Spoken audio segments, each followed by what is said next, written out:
Bismillahirrahmanirrahim. Assalamualaikum warahmatullahi wabarakatuh. Salam sehat, salam bertani, salam ngoprek kembang tentunya ya. Oke sahabat Najela, kali ini saya ada di kebun Ruskus ya, kepunyaannya Najela Group Indonesia. Kita akan review semua komoditi yang ada di kebun Ruskus ini guys ya. Mau tahu keseruannya seperti apa? Yuk ikutin kita ya. Oke guys, ini kebun Ruskus punya kita ya. Saya mau tunjukin klasifikasi Ruskus yang siap panen itu seperti apa. Itu yang pertama guys ya. Jadi klasifikasi Ruskus yang siap panen itu adalah si pucuk ininya itu tidak tipis kayak gini ya, tapi lebih ke kayak gini nih guys. Jadi ini udah agak tebal.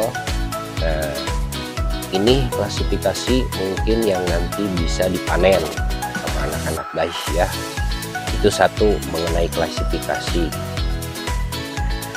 Yang kedua ya, klasifikasi daun Ruskus yang memang tidak layak panen itu seperti apa.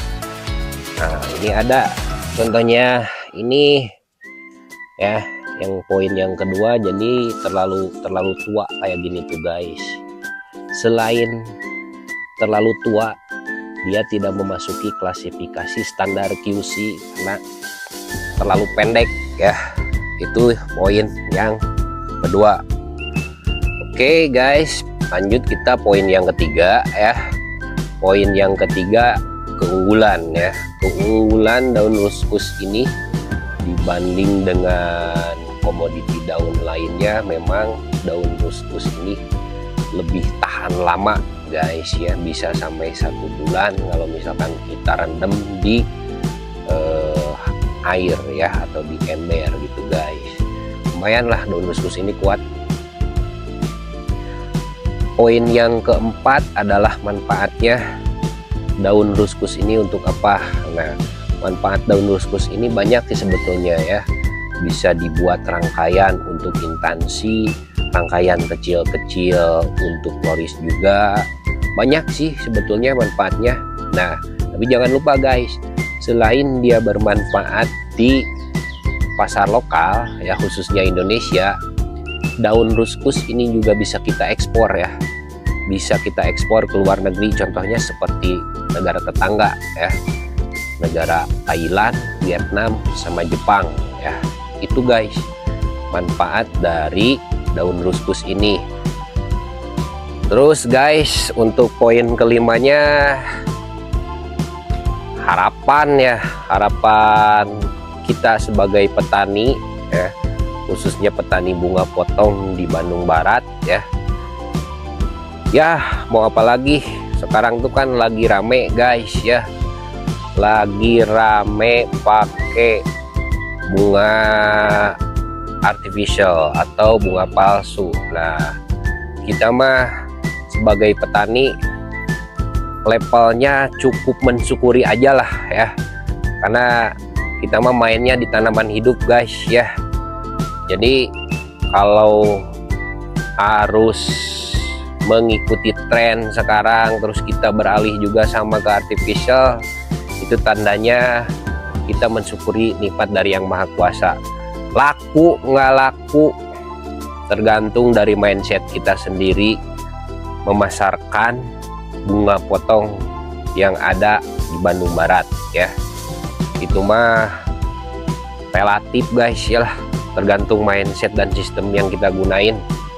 Kalau mau laku caranya seperti apa, silahkan berpikir, zaman itu sudah modern sekarang. Itu guys. Oke guys, kita lihat sekarang karyawan saya yang lagi panen Ruskus ya. Kebetulan hari ini kita jadwalnya schedule panen ya. Lumayan ada kiriman banyak juga ya, sekitar 200 iketan.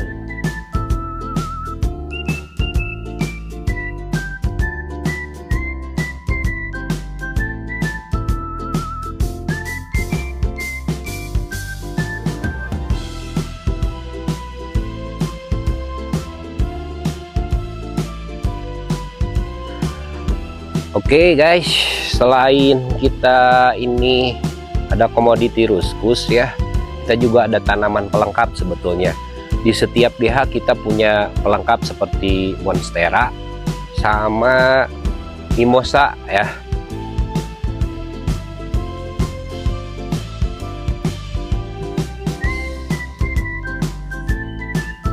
Nah ini dia guys, karyawan saya yang lagi panen ya. Coba sini Om, lihat dulu. Nah ini karena baru disiram jadi dia basah guys ya. Nah ini klasifikasi yang memang siap untuk dipanen guys ya. Tuh kan, untuk rangkaian tuh sebetulnya cantik lah kalau untuk rangkaian ya. Ini kelebihan dan keunggulan dari ruskus guys ya. Oke guys, itu review panen dari anak-anak. Sekarang saya juga mau tunjukin apa sih penyakit yang biasa timbul dari komoditi ini ya. Nah tadi kan keunggulannya udah, manfaatnya udah gitu ya, review yang layak dipanen itu klasifikasinya seperti apa tadi sudah. Nah sekarang penyakit ya, jenis penyakit yang biasa timbul di komoditi ruskus itu ada beberapa sih sebetulnya guys ya. Yang pertama kayak gini guys. Nah biasanya daun ruskus yang memang indukan pertamanya itu suka kering kayak gini guys ya. Nah ini kayak gini tuh ya.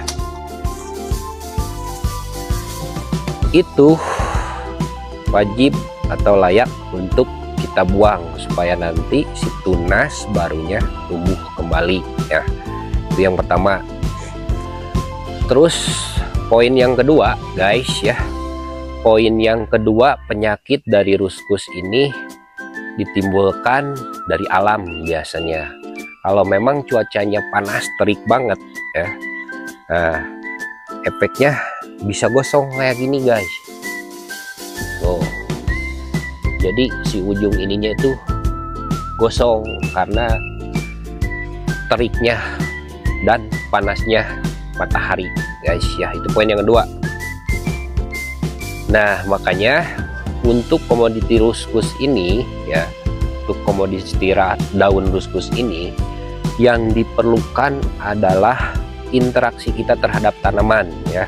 Makanya setiap cuaca itu panas atau terik, kita harus langsung menyiram tanaman tersebut guys, karena ya mau tidak mau supaya tidak gosong gitu guys. Poin yang ketiga, penyakit dari daun ruskus ini adalah karat daun guys. Nah seperti apa sih karat daun? Nah, bisa dilihat contohnya kayak gini guys.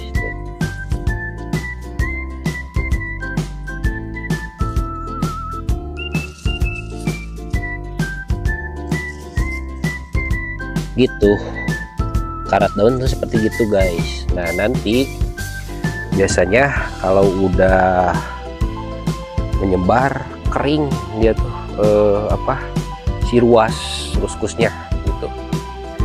Nah contohnya kayak gini guys, tuh dia tuh kering gitu guys ya.